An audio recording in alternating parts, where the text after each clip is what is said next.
Convoco todas as potências adormecidas dentro de mim para meu uso, invoco meu gênio criativo para alcançar meus objetivos, chamo as forças cósmicas que direcionam as vibrações de sorte e prosperidade para me auxiliarem. Evoco os espíritos da riqueza e abundância para se tornarem próximos à minha alma. Eu me uno ao meu Criador, filho legítimo do eterno monarca, verdadeiro príncipe e possuidor de todas as riquezas. Eu chamo as vibrações dos espíritos sagrados dos deuses vivos que habitam a terra, pedindo auxílio aos meus irmãos visíveis e invisíveis para alcançar a fortuna que preciso. Anjos, irmãos de todos os planos, peço que me mostrem o verdadeiro caminho que me levará à conquista da minha riqueza. Agora, tomo posse completa de todas as minhas vitórias, triunfos, conquistas passadas e glórias.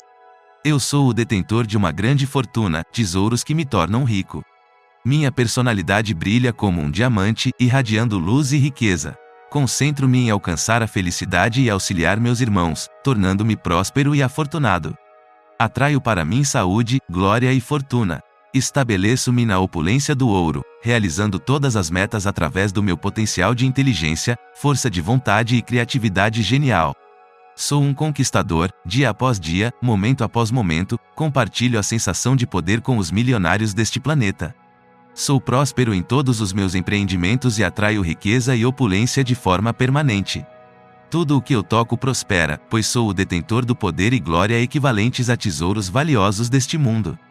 Tenho certeza de sucesso em todas as minhas empreitadas, sou portador da prosperidade e da fortuna que me tornam rico e abastado. Tomo posse total de minhas vitórias, triunfos e conquistas passadas, enquanto as vibrações dos espíritos sagrados dos deuses vivos me auxiliam.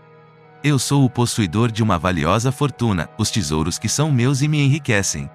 Sou um ímã para a saúde, glória e fortuna, firmo-me na opulência do ouro, realizando todas as metas com meu potencial de inteligência, força de vontade e criatividade genial. Novamente, estou aqui para representar sua grandeza, consciente de quem realmente sou, peço que abra as portas da fortuna para mim. Dê-me o poder, a humildade do amor e sabedoria para auxiliar seus filhos que sofrem na ignorância e precariedade. Guie-me como uma estrela para orientar aqueles que precisam encontrar o caminho que leva a você. Agradeço pelos anjos que me orientam e protegem, pela liberdade de pensar e compreender, e pela consciência de que somos um.